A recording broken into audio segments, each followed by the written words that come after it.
Welcome Eradi में टेलीलाइन पे join किया है brigade retired professor Ahmed Saeed Minaj साहब, तज्जिया निगार हैं, एकेडमिक हैं। मैं आपको वेलकम करता हूं सर अपने शो में। बहुत शुक्रिया इमरान साहब। जिस तरह आर्मी चीफ साहब ने काम करके दिखाया है, जिस तरह की ज़ख़ीरा अंदोज़ी हो, जिस तरह डॉलर नीचे आया, एक बेहतर कदम है मुल्क के लिए, रियासत के लिए।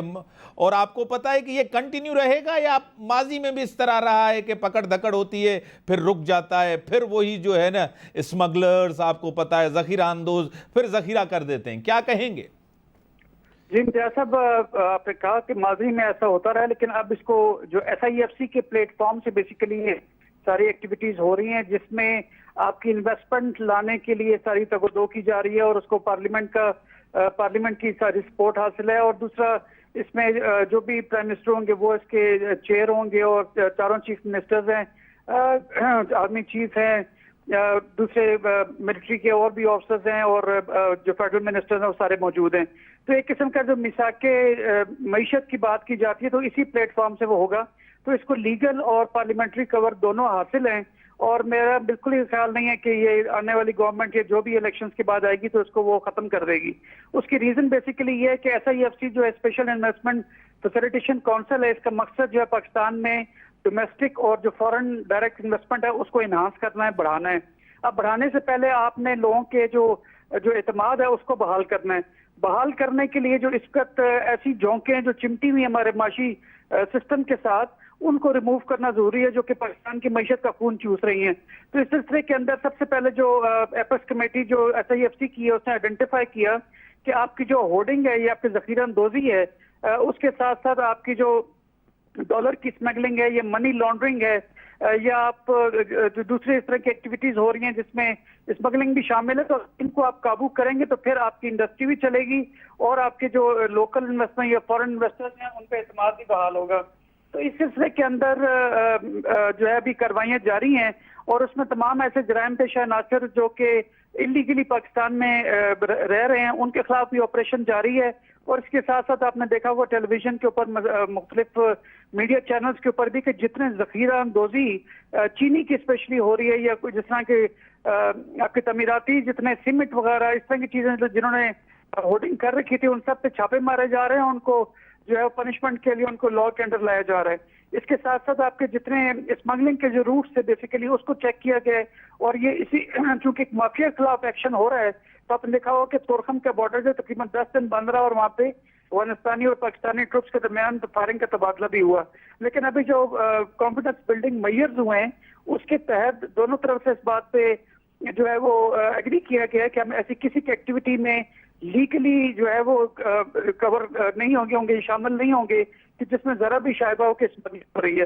तो मैं समझता हूँ कि ये जो आने वाली जो भी गवर्नमेंट होगी वो SIFC के प्लेटफॉर्म को अपने एडवांटेज के लिए इस्तेमाल करेगी, क्योंकि जो भी पॉलिटिकल गवर्नमेंट आएगी वो मईशत के सहारे ही उसकी पॉपुलैरिटी कायम रहेगी। तो मईशत को जो उन्होंने आगे लेके चलना है वो SIFC का प्लेटफॉर्म ही होगा। तो जैसे आपका शक है कि शायद ऐसा ना हो, तो मैं इससे इख्तिलाफ करूंगा, क्योंकि आने वाली गवर्नमेंट जो है SIFC को प्लेटफॉर्म को अपने सियासी और मुल्की मफाद के लिए भरपूर तरीके से इस्तेमाल कर पाएगी।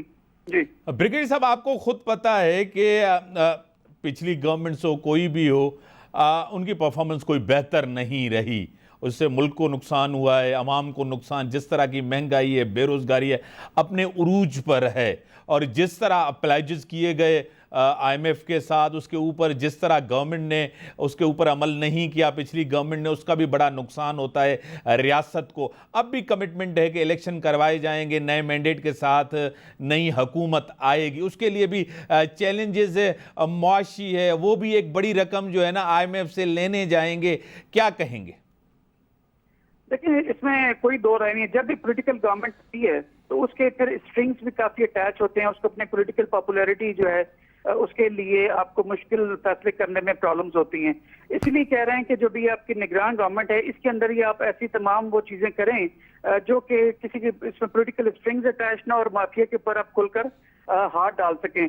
तो आपने बिल्कुल ठीक कहा कि इससे पहले वाली गवर्नमेंट जो है वो पॉलिटिकल अपनी माइलेज हासिल करने के लिए उन्होंने उस तरह का माफिया पे सख्त हाथ नहीं डाला, क्योंकि बदकिस्मती से जो आपकी पॉलिटिकल लीडरशिप है उनके ऊपर इस तरह इल्जाम भी आयद होते रहे जो कि प्रूव हुए या नहीं हुआ वो लीगल एक अलग से प्रोसेस है।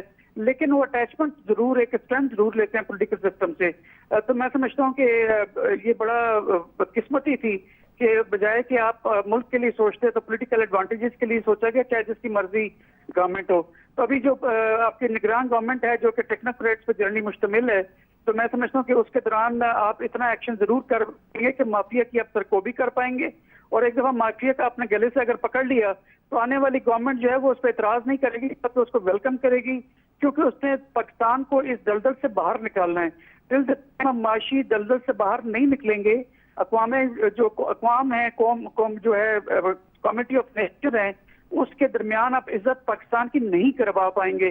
जब तक आपकी माशी स्ट्रेंथ नहीं होगी, लोग आपकी बात को, आर्गूमेंट्स को स्ट्रेटेजिक लेवल पे उस तरह की वेटेज नहीं देते हैं। अब इंडिया को क्यों देते हैं? आपकी मिसाल सामने है कि उनके घर में जो है वो, ये उनके अंदर जो काफी उनकी चौथी बड़ी उभरती हुई इकॉनमी है, G20 की वहां पे मीटिंग भी अभी हुई है, समिट वहां पे जो हुआ है।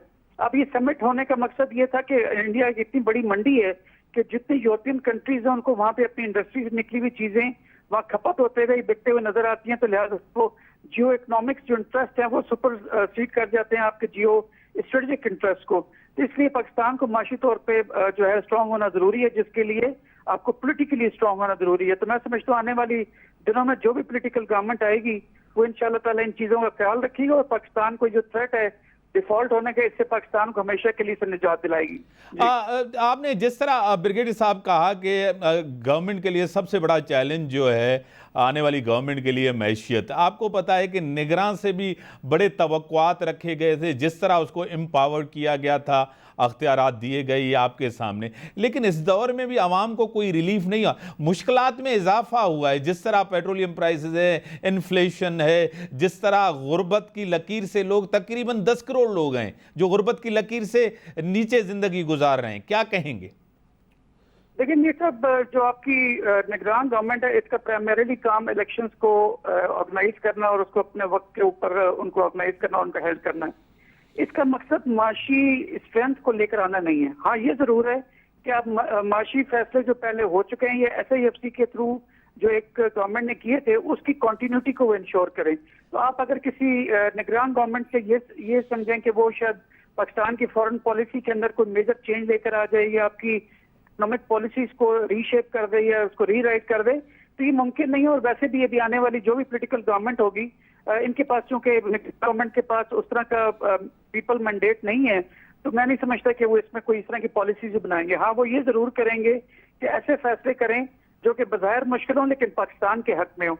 तो इस तरह करके ये जरूर है कि उनसे एक्सपेक्ट करना कि वो 3 साल के अंदर शायद पॉवर्टी को एलिवेट कर दें या आपके पेट्रोल की प्राइसेस को वो कंट्रोल कर लें या डॉलर को। तो आप माफिया का सर कुचल के तो आप शायद ये डिफरेंस पैदा करके आप जब डॉलर की स्मगलिंग को रोकेंगे तो उसका इफेक्ट तो आएगा, जो कि नजर भी आ रहा है। लेकिन जो उसका परमानेंट हल है वो आपकी पॉलिटिकल गवर्नमेंट ही है। और जैसे मैं हमेशा कहता हूँ कि अच्छी से अच्छी जो डिक्टेटरशिप है वो बुरी से बुरी जो है, आपकी जो जमहूरियत है उससे वो बुरी है, वो अच्छी नहीं है। तो आपको इसलिए आपको जमहूरियत की तरफ ही जाना हो, जिसमें लोगों की आवाज और लोगों का रिलेशन हो। और अक़वाम में जितनी मिल्लत है, जितने अक़वाम है, उसमें डेमोक्रेसी की जो डेमोक्रेटिकली इलेक्टेड लीडर्स होते हैं, उनकी आवाज में जो वजन होता है वो डिक्टेटर्स में या ऑटोक्रेसी में या जो आपके निगरान लीडरशिप होती है उसमें नहीं होता है। तो लिहाजा जितनी जल्दी हमारे इलेक्शंस हो और जो भी पॉपुलर गवर्नमेंट जिसको दुनिया लेकर आना चाहिए, हमारी आवाम लेकर आना चाहिए, ये पाकिस्तान की पॉलिटिकल स्टेबिलिटी और माशी स्टेबिलिटी के लिए इंतहाई जरूरी है। मैं आखिरी सवाल करूंगा ब्रिगेडियर साहब, आपको खुद पता है कि इलेक्शन से अभी काफ़ी लोगों का जो है ना एतमाद नहीं है। आपको पता है सबसे ज़्यादा मैशियत तभी बेहतर होती है आपकी इस्तेकाम आए, आपको सियासी इस्तेकाम आएगा तो मुआशी इस्तेकाम आपको भी होगा। सियासी इस्तेकाम के लिए जिस तरह के बयानात आ रहे हैं आपके सामने, कोई कह रहा है कि लेवल प्लेइंग फील्ड मिलनी चाहिए, कोई कहता है कि नून लीग के साथ एक अरेंजमेंट हो गया है, बंदोबस्त हो गया है, कोई कहते हैं कि माइनस PTI चेयरमैन और इलेक्शन हो सकते हैं। लेकिन पहले तो एतमाद तो होना चाहिए ना कि सियासी इस्तेकाम तो आए इलेक्शन के बाद। लेकिन इलेक्शंस जो है उसको आपने बिल्कुल साफ और शफाफ रखना है। अभी काकड़ साहब ने भी न्यूयॉर्क के अंदर एक थिंक टैंक के अंदर तकरीर कर रहे थे, तो उन्होंने कहा कि हमारा काम साफ और शफाफ इलेक्शंस को ऑर्गेनाइज करना है और हम जो लोगों का मैंडेट होगा उसके हवाले हम गवर्नमेंट को करेंगे। तो लिहाजा आप कोई भी पॉलिटिकल पार्टी हो, जो भी स्टैंड ले रही हो, ये जो भी मंशूर लेकर आ रही हो, हमारी ये भी जो कौम है, हमारे जो यंगस्टर्स हैं, ये हमारे जो लोग हैं, वो बाशऊर हैं, वो अच्छी तरह जानते हैं कि कौन उनके मसाइल का जो है हल करेगा। वो नून लीग भी हो सकती है, पीपल्स पार्टी भी हो सकती है, फजल रहमान साहब भी हो सकते हैं और इमरान खान साहब भी हो सकते हैं। तो लिहाजा मेरे ख्याल में इन तमाम चीजों का जो फैसला करना है वो आपके लोग करेंगे, अवाम करेंगे, जिसके लिए आपको बिल्कुल तौर पे और अमली तौर पे ये इंश्योर करना होगा। और इसमें ये भी है कि आपने जो सवाल आपको किया उसमें मिलता है कि शायद वो इदारों की तरफ लोग शक की निगाह से देखते हैं, अनफॉर्चुनेटली, क्योंकि सोशल मीडिया के ऊपर इस तरह की बातें बहुत आ रही हैं। लेकिन काकड़ साहब ने इसके ऊपर ये पोजीशन ली है कि आर्म फोर्सेस का इस इलेक्शन से कोई ताल्लुक नहीं होगा और सिविल गवर्नमेंट इसको खुद मॉनिटर करेगी। हाँ, ये जरूर है कि लॉ एंड ऑर्डर के लिए अगर रिक्विजिशनिंग होती है आर्म फोर्सेस की या रेंजेस की, तो वो ज़ाहिर है सिविल गवर्नमेंट की नेडा और सिविल पार्क जाएंगे जरूर। लेकिन आपके पोलिंग स्टेशन के अंदर जो भी वोटिंग हो रही है, पोलिंग हो रही होगी, वो आपके रिस्पेक्टिव वहाँ पे पोलिंग एजेंट्स हैं उनको मॉनिटर कर रहे होंगे।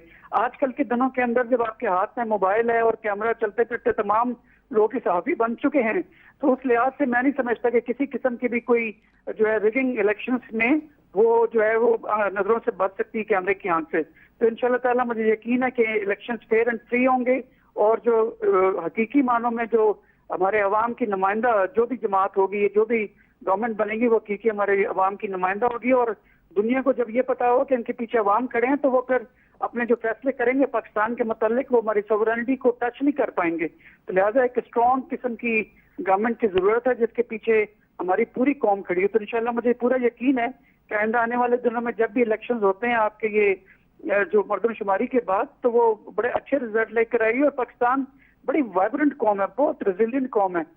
वो इंशाल्लाह ताला अपने मुस्तकबिल का फैसला अवाम खुद करेंगे और बेहतर फैसला करेंगे इंशाल्लाह। बड़ी मेहरबानी, आपने टाइम दिया। इन संगत अल्लाह हाफिज़।